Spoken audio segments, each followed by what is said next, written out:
Bismillahirrahmanirrahim. Assalamualaikum warahmatullahi wabarakatuh.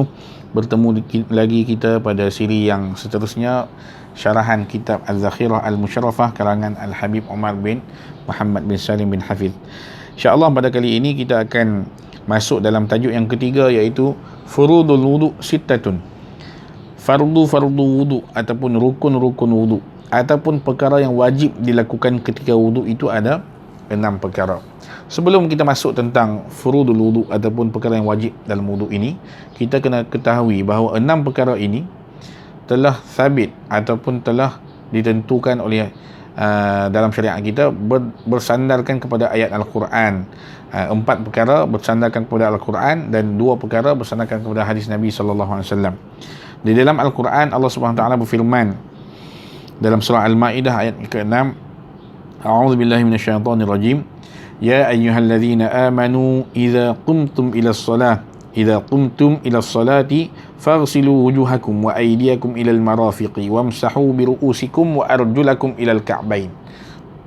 Allah SWT sebutkan, berfirman, wahai orang-orang beriman, apabila kamu nak mendirikan solat, hendaklah kamu basuh muka kamu dan juga tangan kamu hingga ke siku, dan sapulah kepala kamu dan basuhlah kaki kamu sehingga ke buku lali.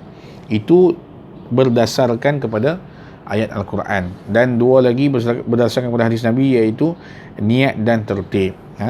Jadi rukun wudu ni ada 6. Yang pertama niat. Al-awwal an-niyah, al-thani ghuslul wajah, yang keduanya membasuh muka, al-thalith ghuslul yadain ma'al mirfaqain, yang ketiga ialah membasuh kedua tangan hingga ke siku.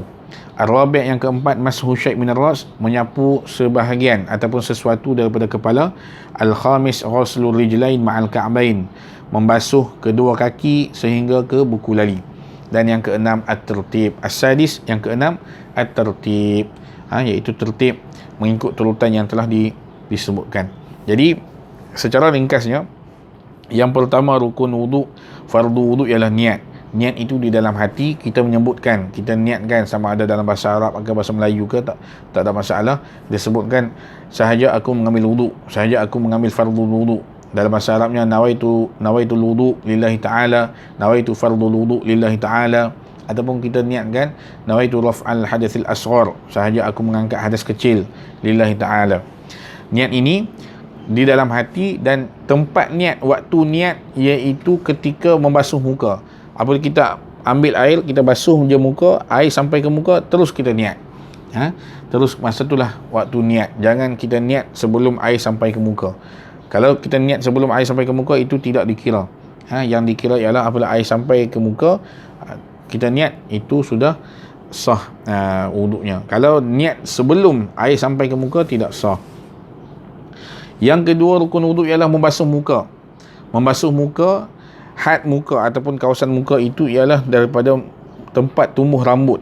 Di sini secara ghalibnya disebut, secara kebiasaannya tempat tumbuh rambut. Kalau seseorang tu tumbuh rambut daripada atas, itu tidak dikira, dia dikira kebiasaan tumbuh rambut di mana. Di sini tempat tumbuh rambut, secara panjangnya tempat tumbuh rambut sehingga ke dagu, di bawah dagu ini, dan secara lebarnya daripada anak telinga ni hingga ke sini, ke kiri dan ke kanan, kanan ke kiri tempat anak telinga. Itu kawasan muka yang wajib dibasuh. Secara basuhan disebut sya'aran wa basyaran, maksudnya semua bulu dan kulit di muka wajib kena air ketika membasuh muka, dan air itu mesti mengalir, tidak memadai dengan hanya menyapu air sahaja. Yang ketiga rukun wudu ialah membasuh tangan, kedua tangan hingga ke siku. Basuh tangan sehingga ke siku, semua wajib kena. Apa saja bulu yang ada di atas tangan ini mesti dibasuh, dan tidak ada benda yang menghalang air sampai ke kulit tangan. Itu membasuh tangan. Dan seeloknya kita bagi lebih, afdalnya bagi lebih sikit, lebih ke atas. Itu ada fadilatnya di situ. Dan yang keempat, menyapu sebahagian ataupun sesuatu daripada kepala. Disebut dalam syarahan, disebut dalam kitab At-Taqrirat As-Sadidah, disebut walau ba'da sya'rah, walaupun sebahagian rambut. Disapu pada rambut sedikit ataupun di kulit kepala, dalam had kawasan kepala, itu memadai untuk kita telah menunaikan rukun menyapu sebahagian daripada kepala ataupun rambut. Disebut menyapu, bukan membasuh. Maksudnya kita hanya basahkan air di tapak tangan dan kita letakkan di kawasan kepala. Yang kelima, membasuh kedua kaki hingga ke buku ladi. Sama juga dengan basuh tangan dan basuh muka tadi, mestilah basuh dengan air yang mengalir dan tidak ada apa-apa yang menghalang air sampai ke kulit. Dan apa saja bulu yang ada di kawasan kaki itu mestilah dibasuh dengan air.